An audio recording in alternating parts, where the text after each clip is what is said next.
Welcome to the Better Business Podcast. I'm your host, Austin Zelan. Join me week after week as I interview high-level entrepreneurs on their journey to success, both in business and personal development. Each week presents new stories to learn from and new ideas on how to run a better business. Stay updated with all the guests we'll have by subscribing to this podcast. Welcome to another episode of Better Business with Austin Zelan.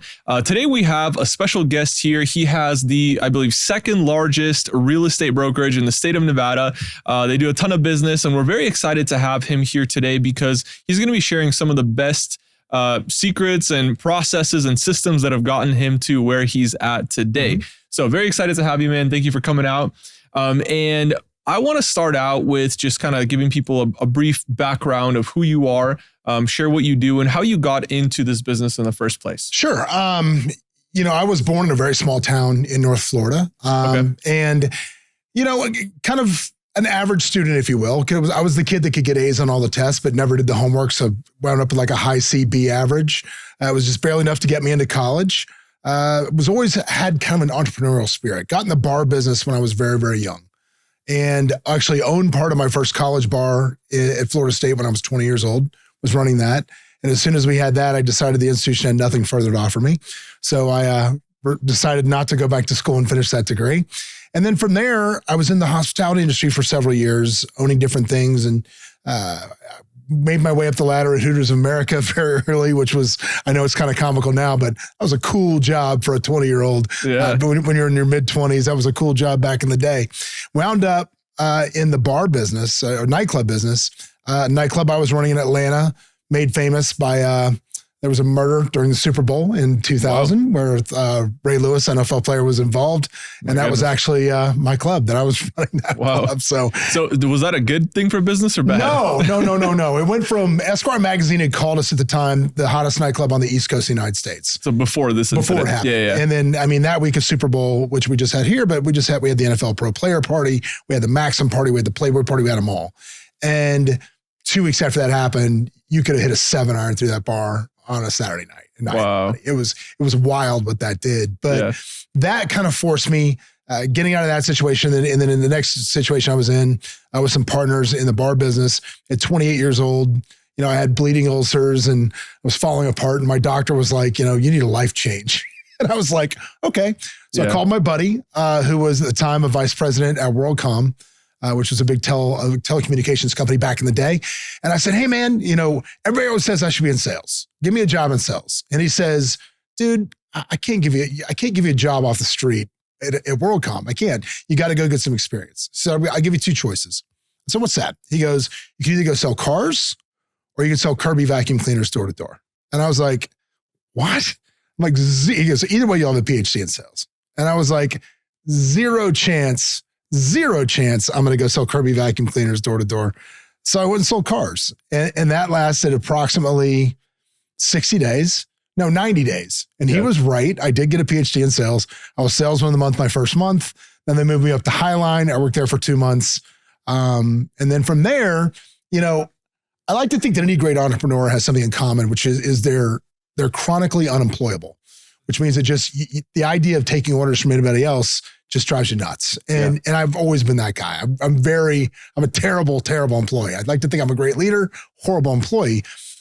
So I got that itch to kind of go out and do my own thing again. And my sister at the time was running a huge company for multi-level marketing. She was essentially the CFO or COO for the largest Amway representative in the world. She was running their whole business. Okay. And so she's like, let's start a multi-level marketing company. I'm like, that sounds great. So you did it. Well, yes. Well, we did it, but it was definitely, this is one of my keys in business. It's funny. And actually, I don't know how you do this. A lot of people collect trophies, right? They collect plaques in their office and awards and these great things they have in their office.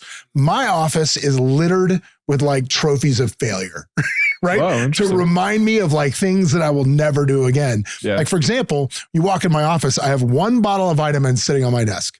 It says, is there a specialty nutrition? And it's vitamins. And it's $100,000 bottle of vitamins. And people go, how is that $100,000? And I go, because I went out and I bought all this product before I found out if anybody ever wanted to buy it. Oh, wow. And here's a spoiler alert. Nobody did. Yeah. I wanted to buy it. So when that happened, after the implosion of that part of it, then we weren't doing well with the MLM. And my sister's like, I'm going to pick up a consulting gig. I'm going to go consult for this insurance company out in Texas. She calls me up and goes, we're opening an insurance company. Okay, what does that entail? And she told me that this hustle that this insurance, it wasn't a hustle, it was an angle that this insurance company had, this agency that was so brilliant and worked so well. Essentially what they were doing was old people, when you retire, you get on a Medicare supplement, right? Or you get on Medicare. Mm-hmm. And then you can buy a supplement to fill in the gaps where Medicare doesn't pay. And back in the day, it was just Medicare Part A and B. All you had nothing for drug coverage. So these people were buying these very expensive policies to kind of fill in the gaps from Medicare, but they were getting no coverage on drugs. Well, before there was Medicare Part D, the US government had this kind of handshake kind of agreement with all of the insurance companies, which was, hey, here's what we'll do. As long as you give free medicine to old people that can't afford it, we won't screw with you about your astronomical drug prices. And then they just proceeded not to tell anybody about it. So this company had become experts at getting free medicine for old people. So what they would do is they'd walk into people's houses and they'd say, look, here's the deal. You're currently paying $200 a month for your Medicare supplement, and you're paying $900 a month for your medicine. So here's what we're going to do. You're going to come with us. You're going to pay $225 for your insurance, which is a little bit more, but we're going to get all your medicine for free, because it just became experts at filing it. And we started doing that. And man, we just took over Florida. I mean, we crushed that in the early 2000s. And yeah, we just started making a bunch of money doing this. And I ended up moving to Tampa. And when I was there, a good friend of mine in the tech industry was like, hey, I've got this idea for this platform, and it's this really high-end software that they really only use for enterprise level companies, but I have worked out a deal where they're going to let us bridge it down into small businesses and allow us to use it there. I won't get into what it did. It was complicated. But so I ended up becoming the COO of that company. And when we were doing that, my sister said to me, she's like, hey, you know, I want to go try out for The Apprentice. And I was like, The Apprentice? What are you like? What? What are you talking about? I have zero interest in going to a reality show. Zero interest. Yeah. She's like, no, just go with me. Just go with me. Just go with me. So we ended up going to Jacksonville, and they just kept calling and kept calling and kept calling. And the next thing I know, you know, a couple months later, I wind up standing there across from the man and looking at his bad rug and getting the Cobra on national television with a "You're fired." It happened. And then from there, when I was on that experience, right? So many of those people, and this was during the boom of real estate, 05, 06, right? And there were so many people on that show that were, quite frankly, not that smart, but were killing it in real estate. And I was like, I'm in the wrong business. So when I got done coming out of that, we ended up selling off the tech firm. And I'm just sitting in Tampa, kind of hanging out on my boat. And Kendra Ton, the one of my season, was like, hey, you should get a real estate license. It'll be fun. Come work with me. And that's how I got in the business. Wow. Was that a short enough answer? That was like a 5-minute answer. What a story, man. No. I love it because you see, I love that you shared some of that background because it made you realize specifically why you wanted to be in that business and that trajectory. I think it's relatable for a lot of people because maybe they don't know exactly what they want to be in, or they're maybe in a business now that they don't quite enjoy. And maybe it's a successful business. Maybe it's a failing business. So maybe they see that, you know, a true entrepreneur knows when to pivot and they know when to move into something that really is something they're passionate about and that they can do. So, and how many years ago was that when you got into real estate? Oh man, I got into real estate in 2006. 2006. So we're now, cool. Yeah, it's been a minute. Yeah. It's been a minute. But I'll tell you one more. I'm gonna take what you said and I'll raise you up a notch, which is it's kind of like back when I was working for Hooters of America. At one point, I became like the director of operations role in Michigan, right, for that state. And I lived all over the country through that role, but I'd never lived anywhere quite like that in Detroit. And the small amount of time when I lived there, obviously, if you're listening from Detroit, I'm not trying to hate on Detroit. I'm just saying. But when I lived there, it was like everybody lived there. You're born, you get your high school girlfriend, you get married, you buy a house 3 blocks away from your parents' house where you grew up, and then you go to work at Ford with your dad. Wash, rinse, repeat. And it just never cycles out. And it was so strange to me this thought process that people just never, they don't understand they can break these patterns and do something different. They're so risk averse because it's what granddad is, what I did, blah, blah. People get programmed into this rut. And it's very much the same way with people when they start doing something. Yeah. People think, well, this is what I've always done, or I've invested so much in this, I can't stop doing it to do something else. They're terrified to pivot. Yeah, definitely. I totally see that a lot in the entrepreneurial space, where even if their parents were entrepreneurs, they become like entrepreneurs just like their parents, and they still are in a box of limitations or whatever those might be. So did you physically have to change your environment before you were able to start thinking bigger and start breaking out of cycles like that? Oh, I'm going to say it's not necessarily environment. I do tell people, look, if you're not doing well in your hometown, if you're still hanging out with the same people you went to high school with, you're still hanging out with the same people doing the same shit at the same bars every Friday night, then yeah, you need to move. I tell people that a lot. You need to get away from that. But I think you can change who you are by changing who you're around. Mm-hmm. I think, now it's so funny. Entrepreneurial events have become like the new music festivals. There's one, no matter where you are, there's an entrepreneur event within 500 miles of you. And somebody's in North Dakota right now is going, not me, but still, I'm just saying, there's someplace you can go and you can get around people and not a lot of money that are thinking about leveling up or thinking about getting to that next level. So if you're not investing in that, if the people around you currently are doing that, go seek out those tribes and change your environment that way. Yeah, definitely. So what do you do to surround yourself with people who inspire you? I know a lot of people, they go to these events and they pay to be in masterminds. I know personally I'm part of several masterminds, and that allows me to get into those circles, to get a seat at that table with the people who are doing much better than I am and people who are further ahead in business. And I found that it accelerates my growth in business so much because they've already figured it out. They've already done it. And sometimes just a couple tips from these guys makes a huge difference. Huge. I do it two ways. There's two ways that I do it. Number one, I do it I am a member of several high-level masterminds as well. We probably know a lot of the same people from that arena. Yeah. But one of my biggest goals in life, right? When I wake up in the morning, between the time I wake up to go to bed, I'm like, who can I connect today? Who can I connect? How can I connect the dots for somebody else? I learned this from Dan Fleischman. If you can become known as a great connector of people, and it's just always kind of selfless, like, hey, I met this guy, you should meet this guy, you guys should know each other. If you're that person, people will gravitate towards you because not necessarily because they want something from you, but they know that you're selfless in a way that makes you attractive as a friend. Yeah.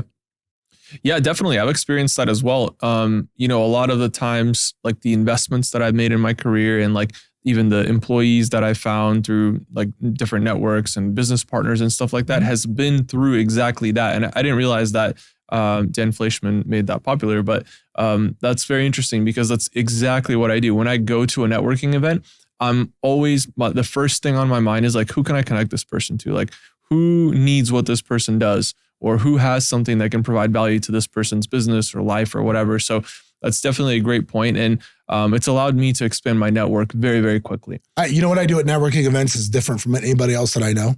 This is my superpower at networking events. What is it? This is what I do. This is the secret sauce. No, this is my secret sauce, right? Okay. Because for me, like I have a terrible memory in the moment, right? So there's two moves that I have. In the moment, I have a terrible memory. So number one, I love to take my wife with me to networking events. I love it. She's gorgeous. She attracts people. It's great, but that's not why she's there. She's there because as I'm having a conversation with somebody, she's texting me who they are, what they're about, what they're wearing. So later I can go back and remember all of this. Wow. I can debrief it. So she's taking notes in real time for me as I'm talking to people. Yeah. So next time you see me at a networking event, if you see her texting, she's talking about you. That's what's happening. So that's number one. Number two is when I meet people. Everybody's so programmed at networking events to just try to get to I'm trying to get to my elevator pitch, right? I want to get to that. So I always ask people the same thing. I go, hey, tell me about you. And then they're like, well, I'm the COO of this and blah, blah, blah. And I'm like, no. I didn't ask what you do. So tell me about you. Do you have wife, kids? Where are you from? Like, tell me about you. And it absolutely just skips their brain in a way because people are very much getting that pattern recognition mode where they're just spitting out what they do over and over and over and over again. Yeah. And when you can break that pattern with people in real time and watch them kind of skip and you're like, oh, holy shit, this guy's genuinely interested in me. Because here's the thing with me, right? And this is something that like my buddy Steve Sims talks about all the time, which is like, I'm not going to do business with people I don't like. Yeah. I don't want to be in your network. I don't care who you are. If I don't like you as a human being, I don't be around you. Yeah. So I want to get to know you. And if you're like a dude, and no offense to dudes that are like 25 out chasing skirts every weekend, like I got kids and like I'm a family guy, right? So I'll high five you and wish you well, but I'm not going to go chase skirts at the club with you. That's not who I am. It's not what I do. So by asking who you are, I'm able to skip that beat. I don't have a good memory, but I become very memorable, which is what I'm trying to do. Yeah. And they remember you because you stand out. Yeah, 100%. Better to be memorable than have a great memory. Yeah. You know, one of my mentors, John Maxwell, he talks about in one of his books, the people pile. You know, everybody you meet at a networking event just kind of is like, just another person in that pile of people that exists, and they don't really stand out. And then sometimes you have this one person that figures out how to separate themselves from that pile of people and stand out. And becoming memorable and standing out really, really makes a big difference. And that's what opens the doors, you know, because I could meet 100 people at an event, but that one person that stood out, I'm like, oh, like maybe I need to connect with that guy. Well, I think there's different ways you can do that. I think you look at, like, for example, I'm trying to think, like, I'm two examples of this. I mean, there's two schools of thought here. Yeah. The first one, networking event. Like I saw a guy one time with a cowboy hat on at a networking event here. And I'm like, I got to meet the cowboy guy. Right. So I walked up and I'm like, what's your name? And he's like, I'm Cowboy so-and-so. I don't remember now, and I'm like, so are you from like Texas or what? He's like, nah. He goes, honestly, it was a Halloween thing a couple of years ago. And I wore this cowboy hat to an event. And ever since then, I've been cowboy this. And I was like, what? Right. But I remembered that. Right. Yeah. And then on the flip side of that, I think there's a gift at networking events when if you can make somebody feel that they're the only person in the room, that's a gift. My buddy Ari Rastigar in Austin, when you talk to him, right, and he'll tell you like, he's like, I won't wear loud clothes. I won't wear loud suits. I wear flat gray suits. He's like, because I don't want to be remembered for my crazy necktie. I want to be remembered for me. But when you talk to him, he can zero in on you in a way that even if there's a million people around, you're like, holy shit, this guy's got me. Yeah. Awesome.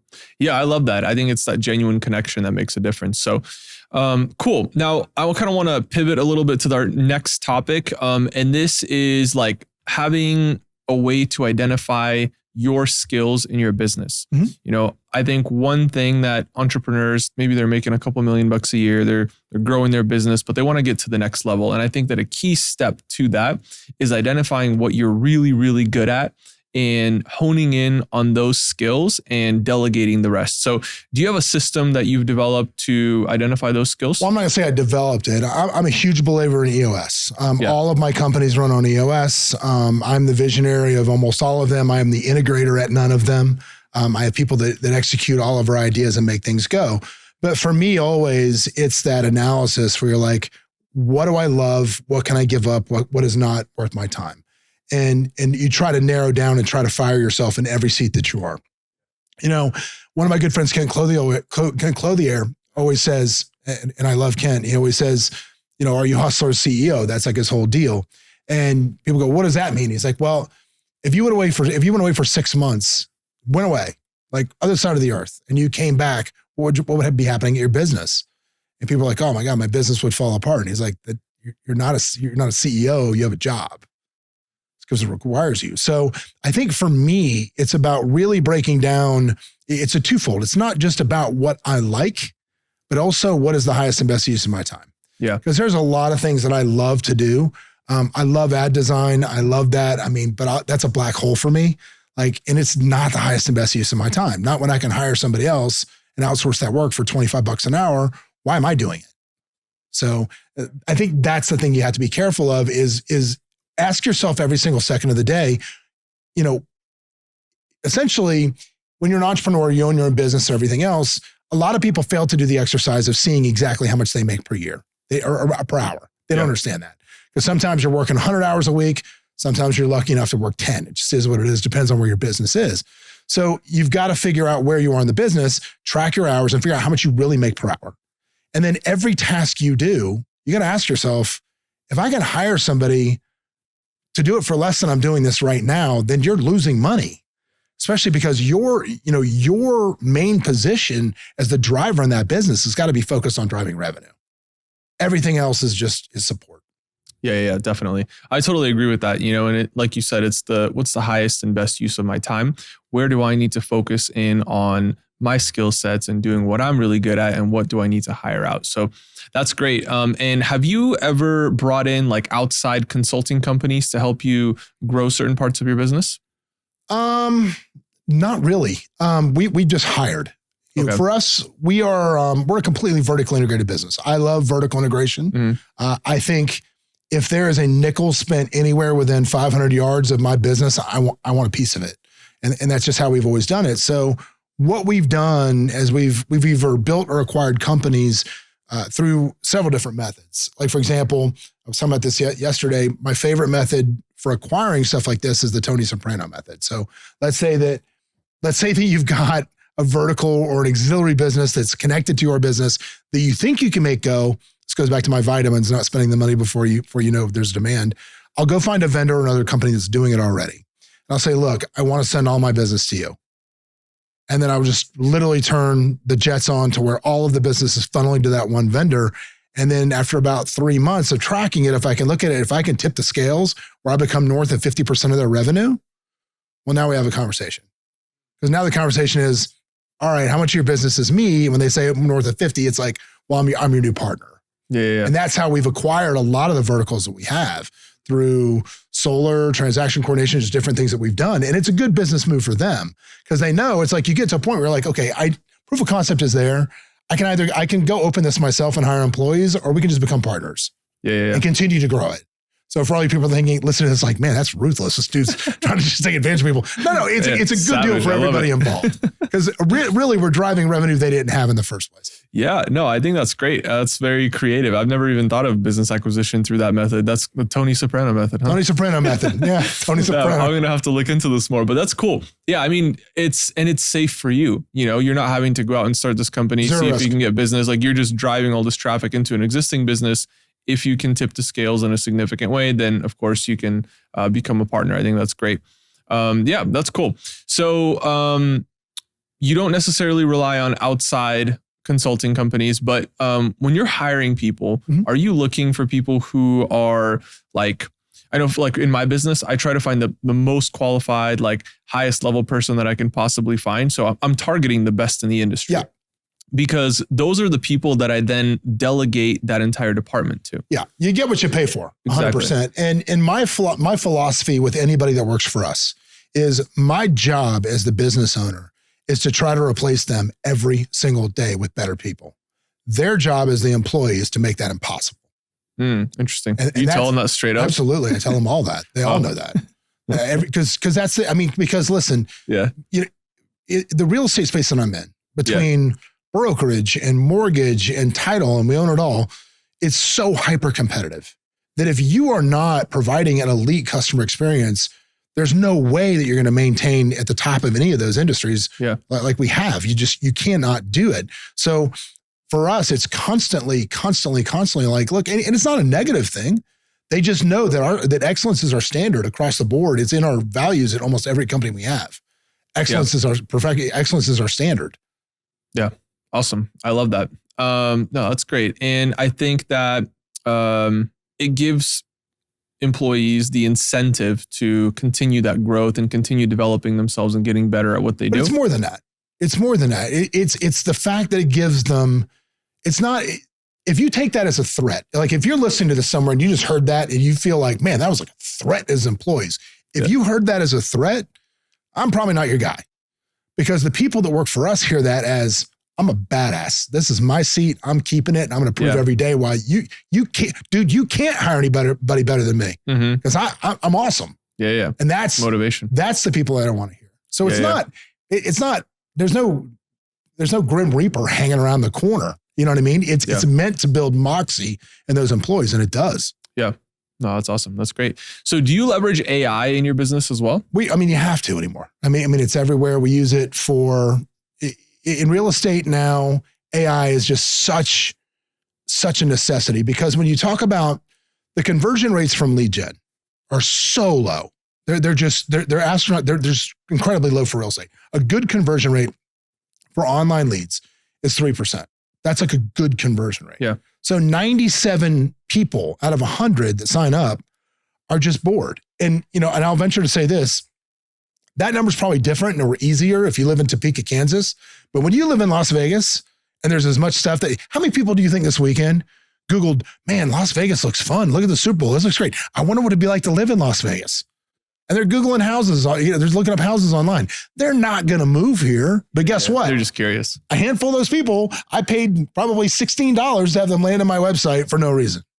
So utilizing AI on the front end, which is sifting leads and helping to qualify leads and getting those things through, is imperative, because you're either going to do it, you can either do it with a hammer, or you can do it with a scalpel. And AI allows you to do it with a scalpel. Yeah. And have you seen the use of AI increase the revenue of your business? I don't know if it's increased the revenue. That's a hard question, because when you look at this with me, all of our salespeople in real estate are 1099. Yeah. They're all independent contractors. I don't pay them anything, which is, this is the way the business is. So it doesn't affect my bottom line. Now, what I can say is it's refocus them and improve their quality of life. Yeah. I'll say this, because if you're working in an environment, in any environment where there's a mass amount of leads, where you're just getting a tremendous amount of leads flowing through the business every day, it's a lot to keep up with them. Yeah. So I think that our ability to work with our clients has improved. Our ability to get to the people that are serious has improved. And the ability to just kind of focus on what's important has improved. Yeah, definitely. So now if we continue down this trajectory of where AI is being integrated into businesses all around us, and it seems to me that if businesses aren't leveraging AI, they're just going to get left behind eventually. In the next 5 years, where do you think we're going to be with artificial intelligence and its application in business? I think you're going to have a lot of people unemployed. Because I think what's going to happen is, do I think that, will AI replace every employee? No, but one employee working with AI will replace 5.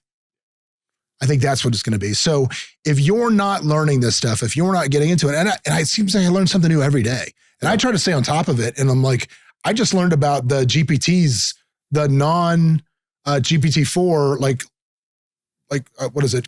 Depositories for different GPTs. Mm-hmm. I just learned that these existed the other day. And I was like, wow, this is why. Okay, this is great. Yeah. And I think there's going to be a hinge point when you start getting, I looked for this the other day and I'm thinking, God, I wish I had an AI that could just sit in my email and just any request that comes in for because I get a request for a certain thing a lot. And when that request comes in, just handle that. No, it's not there yet. Getting there, but when that kind of stuff starts happening, it's gonna be a quantum leap. Interesting. Into the future. Yeah, definitely. Would you ever? I know there's talks about having AI as CEO of a company. Would you ever trust an AI to just run your business? I mean, I think we're going to be trusting it to do surgery on you pretty soon. Yeah. I think that's a tough one. I think I still would want a little bit of say so in those aspects. Yeah. I don't know, man. A red button somewhere. Yeah, somewhere. No, don't do that. I need an off button somewhere, a reset button somehow. I need something. Yeah. I don't know. I haven't thought about that, but oh my gosh, you know what? I'm going to say this. I'm going to digress a little bit. I tell my kids this all the time. And I say to my kids, the most valuable skill you can have in 20 years, the most valuable skill in this country will be the ability to sit down at a table just like we are and connect with a human being one-on-one.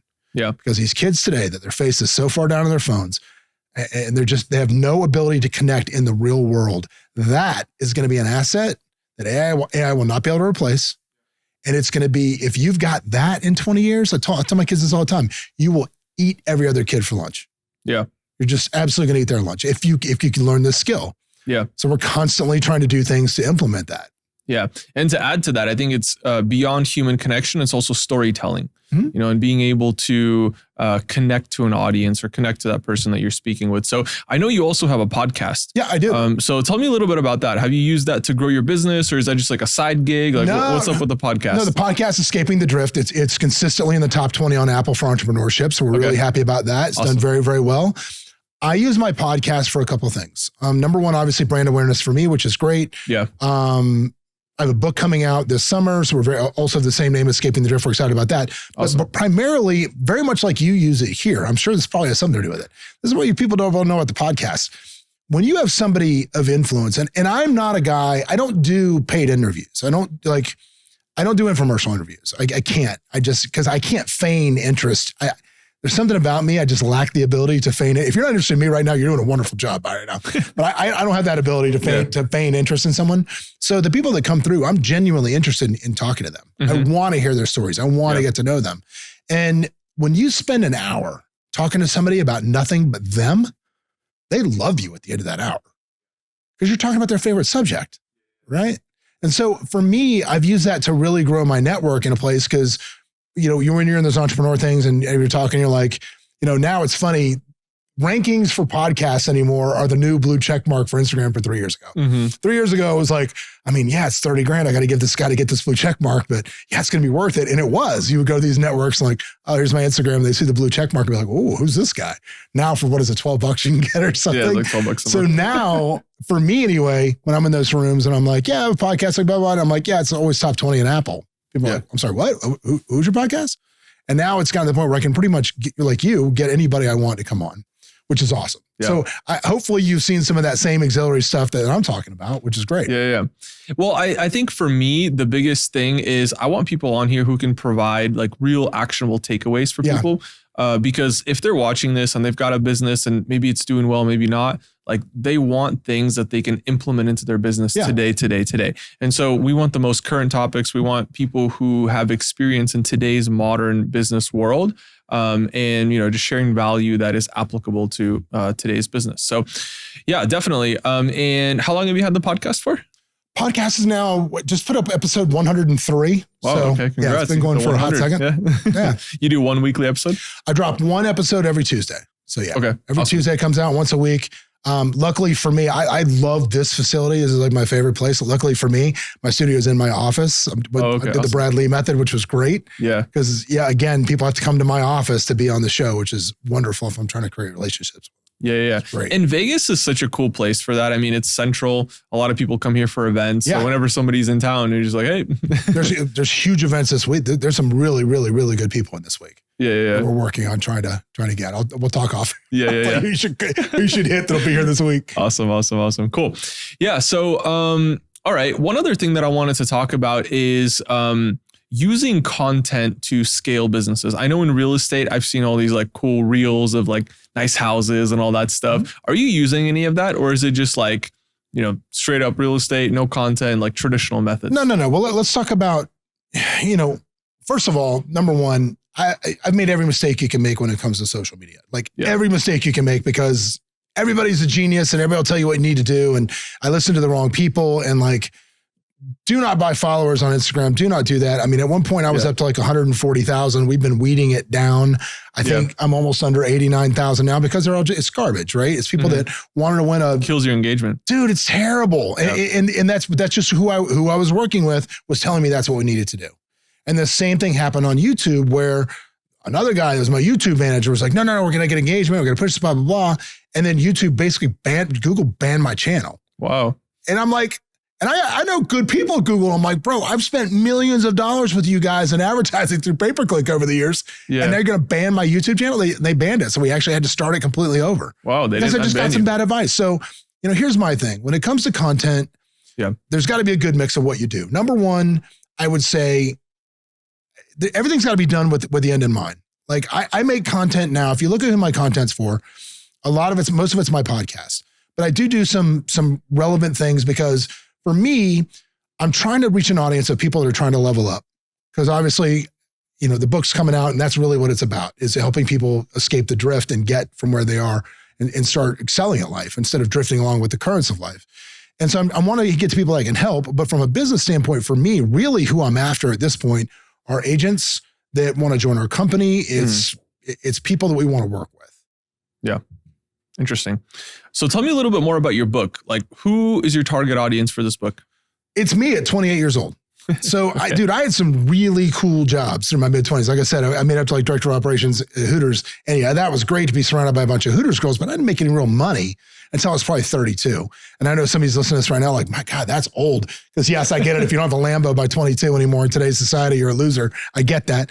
But my thing was I was always just kind of drifting along with the current. Yeah. And so this is actually a user's manual to my 28-year-old self on how to get out of that. And where the title kind of came from, or the idea, not to go back to The Apprentice, but the guy that developed that show is a guy named Mark Burnett. And I probably learned more from being around him than I did at all from being around Donald Trump. And like, here's my favorite example. One day we're standing there about to get a task or whatever, and production is all set up and it's not going well. You can just tell shit's hitting the fan and stuff's not working, and Mark's running around. And one of the other contestants goes, "Hey, Mark, you're treading water today, aren't you?" And he just stopped and he turned and shot her a look and he goes, "I don't tread water. I swim. You drift along with the currents." And I was like, whoa, wrote that one down. I'm like, wow. And it was such a great metaphor, because people do, man. Like we were talking about earlier, why don't you move away? Why don't you leave the job you hate? Yeah. Why don't you do this? Because you're drifting along with the currents, and life is happening to you instead of you happening to life. Yeah. So what I wanted to do was write a user's manual that essentially breaks down every little thing and all the different aspects. There's 12 of them of what I did or wish I would have done earlier to kind of escape that life and get to the life I have now. Yeah. It's that intentionality and being proactive about it. Yeah. And it's practical and tactical. It's actionable items, which I totally agree with you on that. I tell people all the time, if you're not going to give me something my audience can action on, I'm not interested. Yeah, definitely. So where can people find your book? They can't yet. Can they pre-order? Well, if you want, you go to Escaping the Drift and you can sign up for the mailing list for when it comes out. Yes, we can do a pre-order on it. Awesome. But yeah, it's in final edit right now with the editors. So I'm working with the same people that did Tillman Fertitta's book. So I'm very excited about that. Yeah. And things have been going very well with it. So we're excited. Yeah. So one final question for you. If somebody's watching this and they're thinking like, okay, so tomorrow, let's say I'm doing $2 million in revenue. Tomorrow, I want to improve my business.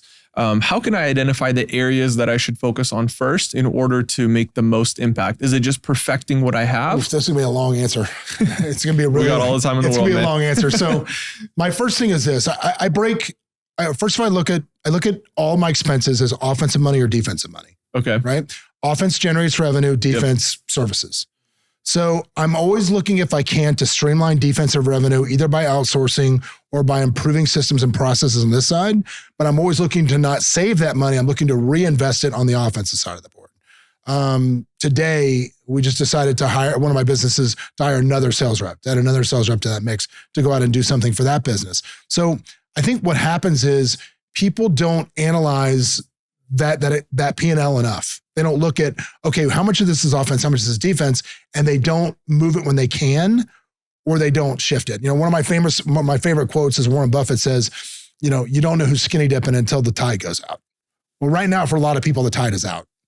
And for some of my businesses right now, the tide is out. And we have been, while I was sitting in there, literally my integrator at my title company is calling me saying, okay, we're moving from DocuSign to Sign Now. It's going to save us $5,200 a year. Like every single place we can squeeze, we're squeezing to move that back into the offensive side. I love him for that. That's a great call to get. Yeah. I love that. So that's the first part of it. Second thing is vertical integration to me is the greatest concept in business. People try to go too wide and not deep enough into what they're doing. So they'll try to, like, I know a lot of people that, most millionaires have 7 streams of income. So they get these 7 completely unrelated.